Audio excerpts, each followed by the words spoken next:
डाला मुझे, तो हम आपकी भी इंसेंट बजा देंगे। The United States ended 20 years of war in Afghanistan.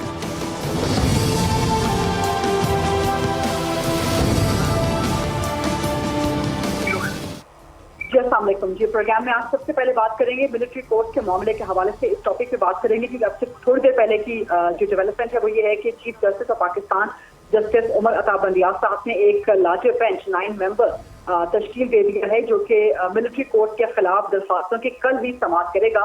और इस 9 रुकनी लार्जर बेंच में न सिर्फ मौजूदा चीफ जस्टिस साहब बल्कि नए नामजद designated and nominated chief justice of Pakistan justice Qazi Faez Isa sahab भी शामिल हैं। अब बिफोर दैट वी प्रोसीड और मैं आपसे बात करूं कि मिलिट्री कोर्ट के हवाले से जो मिसकंसेप्शन जो मिसपरसेप्शन पाई गई हैं वो क्यों बेबुनियाद हैं, क्यों बिला जवाब हैं। एक चीज हाईलाइट करना बहुत जरूरी है कि ये पिटीशन इसमें एतजाज एहसन साहब की भी काबिल एहतराम है, लेकिन उनकी ये पिटीशन जो गई है सुप्रीम कोर्ट में उससे पहले एतजाज एहसन साहब जो कि पिटीशनर हैं, उनके लॉयर रफीक खोसा साहब, उनको बुलाया जाता है अपने मखसूस चैम्बर में, चीफ जस्टिस साहब के चैम्बर में। वहां पर गुफ्तगू क्या होती है ये अनप्रेसिडेंटेड है कि अगर कोई पिटीशन आ रही है आपके पास, उस पिटीशन को मुकर्रर किए जाने से पहले पिटीशनर की जज साहब के चैम्बर में कमरे में मुलाकात होगी। इस समय ये अनप्रेसिडेंटेड है और सवाल जन्म लेता है कि क्या ये निज़ाम इंसाफ, क्या ये निज़ाम कानून, क्या ये इंसाफ के तकाज़ों के मुनाफी नहीं है, क्या ये उसके मुतरादिफ नहीं है, क्या ये कौम के ज़हनों में सवालात और तहफ़्फ़ुज़ात और इख्तिलाफ़ात को जन्म नहीं देगा। और अगर कौम के ज़हनों में ये सवालात, ये तहफ़्फ़ुज़ात, ये इख्तिलाफ़ात जन्म लेंगे तो फिर उसके नतीजे में अगर कोई फैसला ऐसा सामने आता है जो कि चैम्बर की मुलाकात के साथ मैच रखता है तो फिर वो फैसला क्या मुतनाज़ा नहीं हो जाएगा? क्या वो फैसला इंसाफ के तकाज़ों के मुताबिक करार दिया जाएगा? ये बड़े अहम सवालात हैं और मुझे पूरी उम्मीद है बड़े एहतराम के साथ कि इन सवालात के जवाबात जरूर जनाब चीफ जस्टिस साहब, मोहतरम चीफ जस्टिस उमर अता बंदियाल साहब की तरफ से सामने आएंगे। अब आ जाइए थोड़ा सा आगे। मिलिट्री कोर्ट के हवाले से पाकिस्तान में हमेशा से बहुत मिसकंसेप्शन, बड़े मिसपरसेप्शन, बड़े एतराज़ात, बड़े तहफ़्फ़ुज़ात जो है वो पाए जाते हैं। और ये ऐसा नहीं है कि ये पहले नहीं थे या दुनिया भर में नहीं होते। दुनिया भर में मिलिट्री कोर्ट के बारे में सवालात किए जाते हैं, लेकिन अगर हम पाकिस्तान के मारूती हालात के से बात करेंगे तो ये तमाम तर मिसपरसेप्शन, मिसकंसेप्शन ना सिर्फ बेबुनियाद हैं बल्कि बिला जवाब है। इनकी कोई बुनियाद नहीं है, इनका कोई जवाब नहीं है। अव्वल मिलिट्री कोर्ट पाकिस्तान के आइन के तहत जन्म लेती हैं, पाकिस्तान के निज़ाम कानून, निज़ाम इंसाफ के अंदर रह के काम करती हैं। ये पाकिस्तान के आइन से ना तो मुतसादिम है, ना ही उनके पैरेलल हैं, ना ही पाकिस्तान के निज़ाम कानून या निज़ाम इंसाफ के साथ पैरेलल हैं या उससे मुतसादिम है। ऐसा कोई सूरत हाल नहीं है। पाकिस्तान का आइन, पाकिस्तान का कानून, पाकिस्तान का निज़ाम इंसाफ इनका जवाब फराहम करता है, इनकी बुनियाद फराहम करता है, इनको जन्म देता है। यहाँ तक कि पाकिस्तान की पार्लियामान ने भी इसको वेट किया है, उन्होंने इसकी मंजूरी दे रखी है। एक सवाल जो एक इल फाउंडेड है, वंस अगेन वो कहा जाता है कि जी शायद यहाँ पे कानून के इंसाफ के तकाजे पूरे नहीं होते, यहाँ पे अपील का हक नहीं होता, यहाँ पे हुकूक का ख्याल नहीं रखा जाता। ये तमाम एतराज़ात तहफ़्फ़ुज़ात गलत हैं। अब ये सारे कंसर्न क्यों जन्म लेते हैं या अवाम के ज़हनों में क्यों बार बार धोसे जाते हैं कुछ मखसूस मफादात के तहत, कुछ मखसूस प्रोपेगेंडे के तहत? उसकी एक बहुत बड़ी रीज़न है कि मिलिट्री कोर्ट के हवाले से जो सवालात हैं उनको प्रॉपरली एड्रेस नहीं किया जाता, उनको हाफ वे थ्रू छोड़ दिया जाता है। ये बहुत ज़रूरी है कि अवाम को समझाया जाए, उन तक बड़े भरपूर अंदाज तक पहुंचाया जाए कि जो मुखालिफ प्रोपेगेंडा, जो कि झूठा बेबुनियाद बिला जवाब प्रोपेगेंडा मिलिट्री कोर्ट के हवाले से उनके ज़हनों को आलूदा करने के लिए किया जा रहा है वो गलत है और अवाम के सवालात के जवाब दिए जाए। मिलिट्री कोर्ट के हवाले से तमाम मामलात को शफाफ रखा जाए। अव्वल तो ये मिलिट्री कोर्ट मैंने पहले आपको बताया पाकिस्तान के आइन के तहत, पाकिस्तान की पार्लियामान ने इनको मंजूरी दी, पाकिस्तान के निज़ाम कानून, निज़ाम इंसाफ के तहत ही काम करते हैं। अपील का हक मौजूद होता है, हाई कोर्ट में भी, सुप्रीम कोर्ट में भी अपील का हक मौजूद होता है। कानून के, इंसानी हुकूक के तमाम तकाजे पूरे किए जाते हैं। यहाँ तक कि इंटरनेशनल कोर्ट ऑफ जस्टिस ने पाकिस्तान की मिलिट्री कोर्ट के तहत होने वाले मुकदमात के फैसले उनको न सिर्फ सराहा है बल्कि उनको तस्लीम किया है। ये इंटरनेशनल कोर्ट ऑफ जस्टिस की बात हो रही है, आलमी कवानीन की बात हो रही है। आलमी बरादरी की बात हो रही है, तो वहां पर भी अगर कोई कंसर्न एप्रीहेंशन होने चाहिए थे तो वहां पर इंटरनेशनल कोर्ट ऑफ जस्टिस में तस्लीम ना किया जाता पाकिस्तानी मिलिट्री कोर्ट का फैसला, लेकिन वहां तस्लीम किया गया, उसको सराहा गया। तो बहरहाल इस हवाले से बात करेंगे प्रोग्राम में। सबसे पहले फिर कुछ आगे चल के सियासत के मामलात को भी डिस्कस करेंगे और कुछ जो IMF के हवाले से तहफ़्फ़ुज़ात हैं, जो पीपल्स पार्टी के तहफ़्फ़ुज़ात हैं बजट वगैरह के हवाले से, इन सब पर बात करेंगे। और इसके लिए बात करने के लिए मेरे साथ मौजूद हैं मुस्लिम लीग नून के सीनियर मरकजी सरकर्दा रहनुमा हैं, सेनेटर हैं और विफाकी वज़ीर बराए पेट्रोलियम हैं जनाब सेनेटर डॉक्टर मुसद्दिक मलिक साहब। मिलिट्री कोर्ट मुकर्रर कर दिया है, 9 मेंबर लार्जर बेंच जिसमें बना दिया है। मौजूदा चीफ जस्टिस शामिल हैं और जो नए डेजिग्नेटेड नॉमिनेटेड चीफ जस्टिस हैं आज ही जस्टिस काजी फायजी साहब, वो भी इसका हिस्सा हैं। तो हुकूमत की तवक्कुआत क्या हैं, क्या देख रही है, आप लोग किस तरह देख रहे हैं, फोर्सी कर रहे हैं इस केस को? देखिए, हुकूमत की तवक्का तो सिर्फ इंसाफ की है और हुकूमत की तवक्का सिर्फ इंसाफ की होनी चाहिए। पाकिस्तान के आइन बड़ा सीधा है, सीधा पड़ा है, लिखा पड़ा है। पाकिस्तान के कवानीन बड़े सीधे साधे हैं। जराइम जो हैं उनके मुतल्लिक बड़ी क्लियर डिलिनिएशन है कि किस किस्म का जुर्म जो किसके खिलाफ हो उसे किस अदालत में किस कानून के तहत चलना चाहिए। तो जो आइन में लिखा हुआ है और जो जुर्म की नौयत है उसके मुताबिक जो भी कानून लागू होता है, जो भी अदालत लागू होती है, हमारा ये ख्याल है कि अदालत आइन और कानून के मुताबिक इंसाफ मुहैया करेगी और इंसाफ पे मबनी फैसला करेगी। और इसके अलावा हुकूमत की ना कोई तवक्का है ना कोई होनी चाहिए। हाँ, एक बात अलबत्ता आपने अपने इब्तदाइये में जो कही वो थोड़ी परेशान कुन थी कि अगर कोई केस हो रहा है तो आप साइल को, यानी एक साइल को अगर आप अपने चेंबर में बुलाते हैं उससे पिटीशन सुनने से एक दिन पहले, तो वो जो एक आम तौर पे कहा जाता है कि इंसाफ होना चाहिए और इंसाफ होता हुआ दिखना चाहिए। तो मेरे ख्याल में अभी जब तक फैसला नहीं आता उस फैसले पे तो कुछ कमेंट नहीं किया जा सकता, मगर ये गालिबन अगर आप दिखने की बात करें तो अजीब सा दिखा, जैसे कि आपने भी अपने इब्तदाइये में कहा कि बड़ी अजीब सी बात है कि सिर्फ एक साइल को बुला लिया जाए और उसके साथ बातचीत जो है चेंबर में की जाए। तो ये जरा अजीब सा लगा। मुझे नहीं मालूम कि कानून में इसकी गुंजाइश है या हमारी जो जनरल नॉर्म्स हैं वो यही हैं, कन्वेंशंस यही हैं। अगर हैं तो ठीक है और अगर नहीं है तो आपके इब्तदाई को सुनने के बाद मुझे भी ये अजीब सा लगा कि ये क्या बात हुई है। मगर जब आप इस बात को जोड़ें उन तमाम बातों से जो दीगर जज साहिबान ने कही थी कुछ अरसा पहले, जिसमें वन मैन शो की बात की गई, कुछ इंपीरियल कोर्ट का हवाला दिया गया, कुछ ये कहा गया कि अदालत को कभी भी किसी सियासी पार्टी की हिकमत अमली का हिस्सा नहीं दिखना चाहिए, या ये कि जुरिस्डिक्शन जो है उसको बड़ा कॉशियसली और जुडिशियसली इस्तेमाल करना चाहिए। बल्कि एक जज साहब ने तो ये भी कहा कि अगर आप कोई ऐसी चीज जिस पे आपकी जुरिस्डिक्शन नहीं है, और इसका इस केस से कोई ताल्लुक नहीं है, ऑप्टिक्स के हवाले से बात कर रहा हूँ, अगर दिखे कि आप उससे बाहर जा रहे हैं तो गालिबन ऐसा है कि आपने अपने ओथ को पामाल किया। तो इस तरह की जो तमाम गुफ्तगू पहले हुई है वो बिल्कुल नहीं होनी चाहिए। हमें बड़ा, मेरे ख्याल में तो केयरफुली चलना चाहिए। इंसाफ होना चाहिए, इंसाफ होता हुआ दिखना चाहिए। इंसाफ जो है वो आइन के मुताबिक और कानून के मुताबिक होना चाहिए। तो उम्मीद तो यही है हुकूमत को कि आइन के मुताबिक, इंसाफ के मुताबिक, और कानून के मुताबिक, जुर्म के मुताबिक, उसके ऊपर जो कानून लगता है उसके मुताबिक एक आज़ादाना और इंसाफ पे मबनी फैसला होगा। तो सर ये फरमाएं कि जिस तरह आपने भी इसको कहा कि ये हैरान कुन चीज तो है, परेशान कुन सर है, उसको अपने चैम्बर में बुला के उनके वकील साहब को बुला के क्या कुछ गुफ्तगू होती है, ये बड़ा अनप्रेसिडेंटेड है।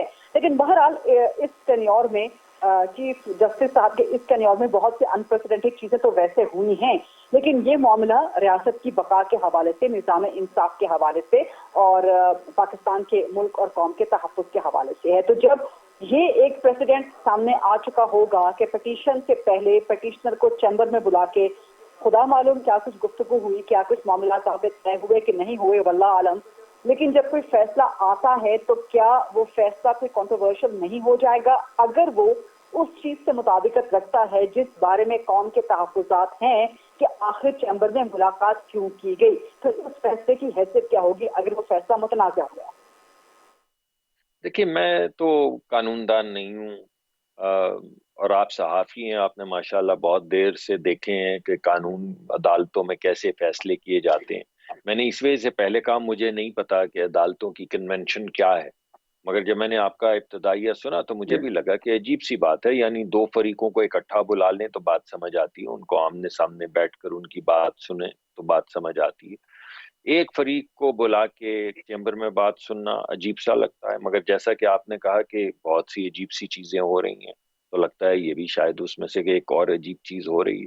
مگر جو بڑی چیز ہے، میں اس وقت کہ کسی جج یا عدلیہ کی بات نہیں کر رہا، وہ یہ ہے کہ ہماری تاریخ بڑی عجیب سی ہے، عدلیہ کی تاریخ بڑی عجیب سی ہے۔ اس میں جسٹس وہ آپ منیر کے فیصلے بھی لکھے پڑے ہیں، اس کے بعد جسٹس مولوی مشتاق کے فیصلے بھی لکھے پڑے ہیں، جسٹس انوار الحق کے فیصلے بھی لکھے پڑے ہیں، جسٹس ثاقب نثار صاحب نے بھی ماشاءاللہ انہوں نے تو تاریخی رقم کی آتے جاتے، اور بالخصوص جاتے جاتے جسٹس آصف سعید کھوسہ صاحب کے بھی کچھ فیصلے ہیں جس میں انہوں نے ماریو پوزو کے ناول میں سے کچھ اقتباسات کے حوالے دیے ہیں، اور اس کے بعد اس کی حقیقت اب سامنے آ رہی ہے۔ تو میں سمجھتا ہوں ایسے فیصلے کم ہونے چاہیے یا نہیں ہونے چاہیے۔ کوئی ایسا فیصلہ کر دیا جائے جس کو بعد میں، جس طرح بھٹو صاحب کا تھا کہ جوڈیشل مرڈر کہا جائے اور کوئی اس کو سائٹ نہ کرے، تو ایسی چیزیں نہیں ہونی چاہیے۔ توقع یہی ہے کہ وہ ایسی کوئی چیز نہیں ہوگی۔ جب تمام نکات کو جوڑا جائے گا تو سب کو یہ لگے گا کہ یہ فیصلے انصاف کی بنیاد پر ہیں۔ اگر عدالت کے اندر جیسے پھوٹ پہلے پڑی تھی، اگر پھوٹ، میں معافی چاہتا ہوں شاید صحیح لفظ نہ ہو، میرا مطلب کچھ تصحیح کرنا نہیں ہے، مگر جس طرح کے وہ آ رہے تھے بیانات مختلف ججز کے، اور بڑے بہت بہت جو سینئر ججز تھے ان کے فیصلے آ رہے تھے، تو عام لوگ جو سن رہے تھے وہ کہہ رہے تھے کہ بھائی ہم جسٹس یحییٰ آفریدی کی سنیں، جسٹس اطہر من اللہ صاحب کی سنیں، جسٹس مندوخیل کی سنیں، جسٹس منصور علی شاہ کی سنیں، یا فیصلے سنیں۔ تو وہ اس طرح کی جو چیزیں ہیں وہ نہیں ہونی چاہیے۔ ایک بڑا بینچ بنا ہے، یہ اچھی بات ہے، بہت اچھی بات ہے، فل بن جاتا تو بہت ہی اچھی بات ہوتی، مگر بڑا بینچ بنایا ہے، اور بالخصوص اگر اس میں جسٹس قاضی فائز عیسیٰ کو بھی ڈالا گیا ہے جو کچھ فیصلوں کے بہت نقاد رہے ہیں، تو اس سے اعتماد بحال ہوگا، اس سے لوگوں کو اعتماد آئے گا، اور امید یہ کی جائے گی کہ جو بھی فیصلہ ہو وہ ایک کنسنسس فیصلہ ہو، تاکہ پھر اس میں لے دینا ہو۔ ٹھیک ہے، حکومت کو یہ بھی توقع ہے کہ جب ملٹری کورٹس کے خلاف کل سپریم کورٹ میں چیف جسٹس بندیال صاحب یہ کیس سن رہے ہوں گے، تو وہ کم از کم اس پہ بھی نظر ثانی کریں گے کہ ان کی اپنی ماتحت عدلیہ میں، یا جو کرمنل جسٹس سسٹم ہے، جو ریگولر ایک نظام انصاف ہے، ملٹری کورٹس پر تو خیر تنقید ہو ہی رہی ہے، اب کل پٹیشن بھی چلی گئی ہیں، تو کیا آپ حکومت یہ توقع کرتی ہے کہ کل چیف جسٹس صاحب ذرا اپنی ماتحت عدلیہ پر بھی نظر دوڑائیں گے اور دیکھیں گے کہ وہاں پر دہشت گردوں کے خلاف جو کیسز گئے وہ کس طرح طوالت کا شکار ہوتے رہے، تاخیر کا شکار ہوتے رہے، وہاں سے کس کس قسم کا ریلیف ملتا رہا جس سے پاکستان کو نقصان ہوا؟ تو یہ بھی تو ہونا چاہیے نا کہ جب آپ ایک نظام انصاف پہ تنقید کر رہے ہیں، ملٹری کورٹس پہ تنقید کر رہے ہیں، تو کم از کم آپ یہ دیکھیں کہ آپ کے ماتحت جو نظام انصاف ہے وہ کتنا ایکٹیو اور پرو ایکٹیو ہے۔ دیکھیے، ابھی تو کچھ تنقید انہوں نے کی نہیں ہے، ہمارے سامنے کوئی تنقید آئی نہیں، مجھے نہیں پتا کہ وہ کل کیا بات کریں گے، کیا تبصرہ کریں گے۔ یہ آئین قانون ہی کے سامنے کئی دفعہ آیا ہے، جتنا ہم نے آئین پڑھا ہے اس سے زیادہ ہمارے جج صاحبان نے پڑھا ہوا ہے۔ جو پروویژنز آئین کے اندر ڈالی گئی ہیں ایک یا دوسرے قسم کے کورٹس کی، یعنی اور ایک یا دوسرے قسم کے قانون کی، وہ تمام پروویژنز بھی ان کے سامنے ہیں۔ ایک چیز میں ضرور کہوں گا کہ عدالت کو ایڈجوڈیکیشن کرنی چاہیے، انٹرپریٹیشن کرنی چاہیے، لیکن اگر آئین کو ایک نئے سرے سے تحریر کرنے کی کوشش کی جائے تو وہ پارلیمان کے حق میں انگریس ہوگا۔ اور اس طرح کی چیزیں، ایک دو چیزیں پہلے فیصلے آئی ہیں جس پہ بہت زیادہ پریشانی ہے، اور اس کا نتیجہ یہ ہے کہ آپ پارلیمان کے جب کوریڈورز میں گھومتے ہیں تو آپ کو یہ باز گشت سنائی دیتی ہے کہ بھائی ہمارا جو جورسڈکشن ہے اس کو پروٹیکٹ کرنا ہمارا حق ہے، تو پھر اس کو پروٹیکٹ کریں۔ پھر قوانین، مطلب پروٹیکشن کے لیے جو قوانین لکھے جائیں گے اس میں انصاف کے ساتھ ساتھ پروٹیکشن کا ایلیمنٹ بھی ہوگا، تو یہاں تک پہنچنا ہی نہیں چاہیے کہ دو ادارے اپنی جورسڈکشن کے دفاع کے لیے ایسی چیزیں لکھیں جو نارمل حالات میں نہیں ہونی چاہیے. تو پارلیمان کو یہ اعتماد ہونا چاہیے کہ عدلیہ جو ہے وہ صرف ایڈجوڈیکیشن کرے گی, صرف انٹرپریٹیشن کرے گی, آئین کو نئے سرے سے تحریر کرنے کی کوشش نہیں کرے گی, کوئی انگریزی ایسی نہیں لکھے گی جس کو مختلف جملوں کو جوڑ کر آئین کی ایک نئی یعنی اس کی انٹرپریٹیشن کر دی جائے. انٹرپریٹیشن تو کی جا سکتی ہے مگر اس کو ایک طرح سے تحریر کر دیا جائے, جیسے کہ آپ نے وہ پنجاب کے فیصلوں میں دیکھا, وہ اوپر نیچے کئی چیزیں ہوئی. تو اس طرح کی میرے خیال میں ہم بڑے مشکل وقت سے گزر رہے ہیں. ملک میں بہت سی دراڑیں پڑی ہوئی ہیں, اب مشکل سے ہم واپس جوڑنا شروع ہوئے ہیں. ایک نیا اکنامک ویژن بھی سامنے آیا ہے. تو میرے خیال میں دراڑیں نہ پڑیں اور لوگوں کا اعتماد بحال ہو, تاکہ ہمارے بچوں کو یہ اعتماد ہو کہ ملک آگے بڑھ رہا ہے اور اس ملک میں ان کا ایک تابناک یہ جو نئے اکنامک ویژن کی آپ نے بات کی ہے, اس پہ بھی آگے چل کے ذرا بات کریں گے, لیکن تھوڑی سی ذرا سیاست پہ گفتگو. لگ رہا ہے کہ آپ کی جو سب سے بڑی اتحادی جماعت ہے پیپلز پارٹی, شاید وہی آپ کے اکنامک ویژن سے متاثر نہیں ہے, یا اس کو اس پہ اعتماد نہیں ہے, کیونکہ خبریں ایسی آنا شروع ہو گئی ہیں کہ بجٹ کے بعد یا عید کے بعد پیپلز پارٹی غالباً اتحادی حکومت سے الگ ہو جائے گی, اور اگر الگ ہو گئی تو پھر اس کے بعد ظاہر ہے کہ حکومت کا مستقبل باقی نہیں نہیں. مجھے تو ایسا نہیں لگ رہا ہے. میں تو ابھی ہمارے جو کامرس کے وزیر ہیں ان کے ساتھ میں نے ابھی تقریباً 2 گھنٹے وقت گزارا ہے. مجھے تو بالکل کوئی ایسا تاثر نہیں ملا. آج آفٹرنون میں ہمارے بڑے اچھے وزیر ہیں انڈسٹریز کے, ان کے ساتھ تھا. میں نے بہت وقت گزارا, مجھے کوئی تاثر نہیں ملا جو بات آپ کہہ رہی ہیں اس طرح کا. اس وقت وزیر اعظم دورے پر گئے ہوئے ہیں, ان کے ساتھ شہری رحمان صاحبہ ہماری جو وزیر ہیں کلائمیٹ کی, وہ ان کے ساتھ ہیں, اور بڑی پاکستان کی پوزیشن جو ہے انوائرمنٹ پہ اس کو عیاں کریں گے دونوں. تو مجھے نہیں نظر آ رہا. مجھے سیاسی نوک جھوک جو سیاست کا حصہ ہے کہ آپ سیاسی تقریریں کرتے ہیں, اس میں آپ اپنا حق مانگتے ہیں, اور بالخصوص جب بجٹ بن رہا ہو تو ہر سیاسی جماعت, ہر صوبہ لڑائی کر رہا ہوتا ہے, اپنے حقوق لینے کی کوشش کر رہا ہوتا ہے. ہمارے ریسورسز کم ہے نا, تو جب ہم اپنے حق کو مسلم جانتے ہیں اور کہتے ہیں کہ ہمارا پورا حق دیا جائے, مجھے پرواہ نہیں کسی اور صوبے کی, تو پھر وہ بظاہر ایسا لگتا ہے کہ کوئی ٹینشن ہے, مگر یہ ضروری عمل ہے کہ آپ اپنا حق مانگیں. تو اگر یعنی کہ آپ کو اعتماد ہے کہ پیپلز پارٹی حکومت چھوڑ کے نہیں جا رہی, آپ کو اعتماد مجھے اس وقت مجھے ایسی کوئی انڈیکیشن کسی جگہ پہ نظر نہیں آئی. میں نے سنی ہے یہ بات, زیادہ تر صحافیوں سے سنی ہے, اور میں نے پہلے بھی پوچھا ہے کہ آپ کس بنیاد پہ یہ بات کریں, بس تقریر پہ اس بات پہ کہ سیلاب زدگان کے لیے حصہ جو مختص کیا گیا اس کو بڑھایا جائے. تو سبھی چاہتے ہیں اس کو بڑھایا جائے. ہمیں کچھ بجٹ کی قید ہے تھوڑی سی, تو 19-20 کا فرق ہو سکتا ہے, 18-20 کا ہو سکتا ہے, مگر اس سے زیادہ نہیں ہو سکتا. تو وہ اچھا ہے, وہ بات کر رہے ہیں سیلاب زدگان کے لیے, تو ہم بھی دیکھتے ہیں کتنی سپیس اویلیبل ہے, اس میں کچھ ایڈجسٹمنٹ کی جا سکے. مگر آپ بہت اچھی طرح جانتے ہیں, مجھ سے کہیں اچھی طرح جانتے ہیں کہ پاکستان کی سیاست میں ایسے ہی ہوتا ہے. آپ توقع نہیں کر رہے ہوتے, لیکن زمین آپ کے پیروں تلے سرک جاتی ہے. تو بہرحال اگر آپ کو محسوس نہیں ہوا, دیکھیے سیاست میں اگر زمین سرک گئی تو آپ سرکتی ہوئی زمین کو تو روک نہیں سکتے, آپ گریویٹیشن کو روک نہیں سکتے, آپ روٹیشن آف ارتھ کو روک نہیں سکتے. جب سرک مگر جب سرکے, مگر دیکھیے, سوری معافی چاہتا ہوں, آپ کہیے. نہیں, آپ جواب مکمل کیجئے سینٹر صاحب.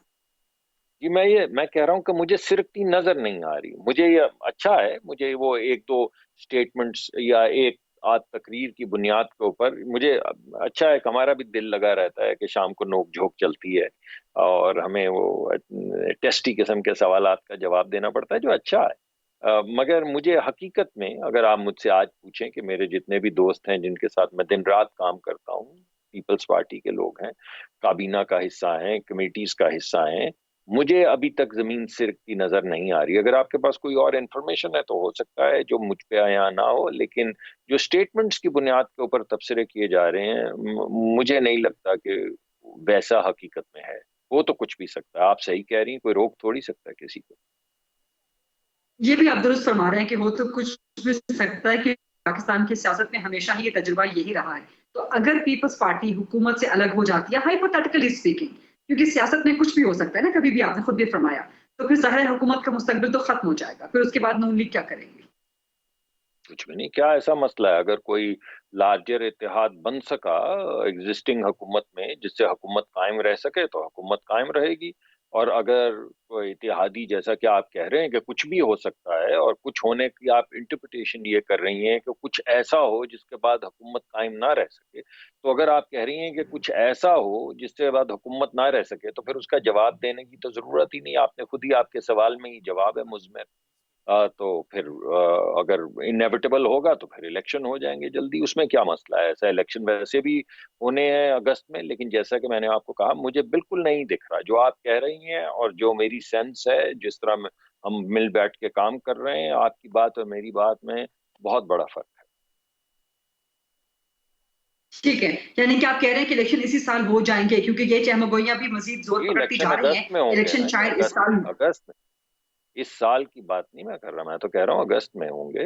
12-13 اگست جب بھی ہماری مدت ختم ہوگی اس دن اسمبلیز تحلیل ہوں گی اور پھر ایک کیئر ٹیکر آئے گی اور الیکشن ہوں گے. اس میں کیا مسئلہ ہے؟ ٹھیک ہے. ایک آخری سوال میں ضرور کرنا چاہتی ہوں، ہمیشہ سے میرے ذہن میں تھا، عوام کے ذہنوں میں بھی ہے، اس کی کلیئرٹی آپ سے ضرور چاہیے. سینٹر صاحب، آپ چونکہ پیٹرولیم کی منسٹری کو ہیڈ کرتے ہیں، رشین آئل اس کے ایگریمنٹ کے حوالے سے قوم کے ذہنوں میں بہت سے سوالات ہیں کہ آخر اس ایگریمنٹ کی بہت سی چیزوں کو یا چند شقوں کو پبلک کیوں نہیں کیا جا رہا، اور رشین آئل کب تک پاکستان کی مارکیٹ میں اویلیبل ہو سکے گا، خاص طور پہ ایگریمنٹ کے حوالے سے. دیکھیے، پہلی بات تو یہ ہے کہ آپ جو بات کہہ رہی ہیں میں نے کئی لوگوں کو کہا. پہلی بات تو یہ کہ کوئی ایسی چیز نہیں ہے جس کے متعلق میں نے تفصیل سے آگاہی نہیں دی لوگوں کو پریس کانفرنسز کے ذریعے، پروگرامز کے ذریعے. اور اب آپ نے کہا ہے تو میں کل پرسوں میں پھر ایک پریس کانفرنس کر دوں گا. آج میں نے جتنے آپ کے ہمارے بیٹ کے صحافی ہیں، یعنی انرجی کے جو صحافی ہیں، ان سب سے آج تفصیلی میں نے گفتگو کی ہے اور تمام چیزیں میں نے ان کو بتائی. مگر میں آپ کو دوبارہ بتا دیتا ہوں. دیکھیے، باقی تو تمام چیزیں بڑی ویزیبل ہیں. واحد چیز جو ہم یہاں نہیں کر سکتے وہ کمرشل ڈیل ہے. اس کی وجہ یہ ہے، میں لوگوں سے پوچھتا ہوں کہ آپ مجھے بتا دیجیے، آپ اہل قلم ہیں ماشاءاللہ، ساری دنیا کے صحافیوں کو جانتی ہیں، کیا آپ مجھے بتا سکتی ہیں کہ روس کسی کو بھی جو تیل دے رہا ہے اس کی کمرشل ڈیلز کیا ہیں؟ اور اگر آپ نہ بتا سکیں اور آپ کو نہ پتا ہو اور دنیا میں کہیں بھی کسی کو نہ پتا ہو، تو پھر سوال یہ اٹھتا ہے کہ پھر یہ بوجھ صرف پاکستان کے اوپر کیوں ڈالا جا رہا ہے کہ بھئی آپ بتا دیں. اس کی وجہ یہ ہے کہ روس نے بین الاقوامی سطح کے اوپر کانٹریکٹس کر کے اپنا تیل بیچنا ہے. اگر اس طرح لوگ اپنی ڈیلز کا، کمرشل ڈیلز کا سٹرکچر عیاں کرنا شروع کر دیں گے تو ان کے لیے ایک سچویشن بڑی عجیب اور امبیرسنگ سی کریٹ ہو جائے گی. تو میں جیسے پہلے کہا کہ I am not at liberty to disclose those commercial deals because انہوں نے یہ اسٹیپولیٹ کیا ہے کہ آپ ہماری ڈیل کو عیاں نہیں کریں گے، کیونکہ ہم دیگر ممالک جو ہیں ان کے ساتھ بھی ڈیلز کر رہے ہیں. تو اگر آپ کر دیں گے تو ہمارے لیے ایک ہنگامہ آرائی شروع ہو جائے گی. تو اب ایک کلائنٹ کے لیے ہم کیا پوری دنیا میں اپنے ریلیشن شپس کو برباد کریں؟ چلیں اتنا فرما دیجئے سینٹر صاحب، اتنا فرما دیجئے کہ کمرشل ڈیل کے تو نہیں ہے، پاکستان کے اکنامک مفادات کے، سیکیورٹی مفادات کے منافی تو نہیں ہے، اور کیا وہ ٹلٹڈ تو نہیں ہے، یا کیا ان کا جھکاؤ زیادہ تر نہیں روس کی طرف تو نہیں ہے؟ میں جی دیکھیے، مجھے کیونکہ اب جانا ہے، ایک اور میں نے پروگرام کرنا ہے، تو میں آپ کو سمرائز کر کے جواب دیتا ہوں. دیکھیے، آپ جس مرضی زاویے سے دیکھ لیجئے، ہر زاویے سے ہم دیکھ چکے ہیں. یعنی اس کی ٹرانسپورٹیشن کی اضافی قیمت کے زاویے سے دیکھ چکے ہیں، انشورنس کی اضافی قیمت کے زاویے سے دیکھ چکے ہیں، اس کی جو ہماری کاسٹ آف کیپٹل کے حوالے سے دیکھ چکے ہیں، جو ہم کیونکہ ہماری ریفائنریز بنی ہوئی ہیں عریبین لائٹ کروڈ کے اوپر، جب اس میں ہم تھوڑا سا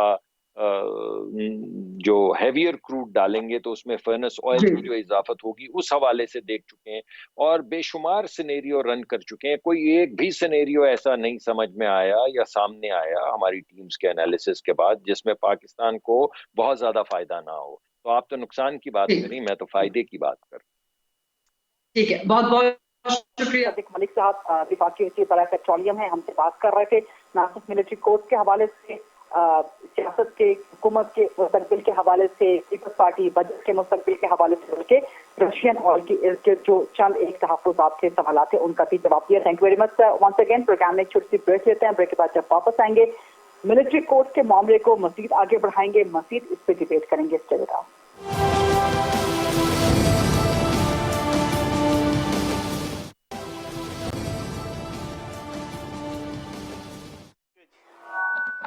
जी welcome back after the break. Military court के हवाले से ही गुफ्तगू करेंगे। मेरे साथ इस वक्त मौजूद हैं माहिर कानून है राजा खालिद एडवोकेट साहब और ब्रिगेडियर हारिस नवाज साहब मेरे साथ मौजूद है जो कि सीनियर दिफाई तज्ज़ियाकार हैं। राजा खालिद एडवोकेट साहब, पहला सवाल मैं आपसे करना चाहूंगी। सुप्रीम कोर्ट ने अब कल समाअत के लिए मुकर्रर कर दी हैं मिलिट्री कोर्ट के खिलाफ जो दरखास्तें हैं। किस तरह देखते हैं आप इस मामले को, और कि मिलिट्री कोर्ट के खिलाफ जो एक मिसकंसेप्शन, एक मिसपरसेप्शन जो है ये निज़ाम इंसाफ के पैरेलल हैं, निज़ाम इंसाफ के खिलाफ हैं, यहाँ पे कवानीन का लिहाज नहीं रखा जाता, हुकूक का लिहाज नहीं रखा जाता, और खास पे जो चीफ जस्टिस साहब ने चैम्बर में समाअत की है पिटीशनर के साथ, उसके बाद फौरन ये पिटीशन समाअत के लिए मुकर्रर हो गई है। इस सारे मामले पर जरा कुछ रहनुमाई फरमा दीजिएगा कानूनी एतबार से। बिस्मिल्लाहिर्रहमानिर्रहीम। गुजारिश ये है कि ये it's a totally a political stunt, political stunt से ज़्यादा कुछ नहीं है।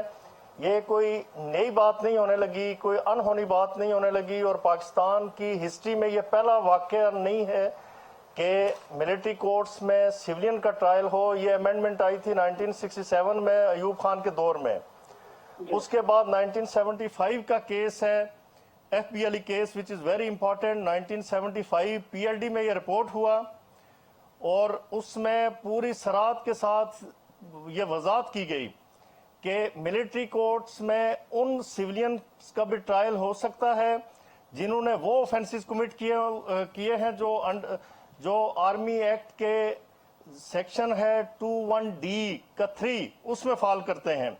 मैं 1 मिनट के लिए आपकी रहनुमाई के लिए और नाजरीन की रहनुमाई के लिए वो जो मुतल्लिका सेक्शन है उसे पढ़ लेता हूँ।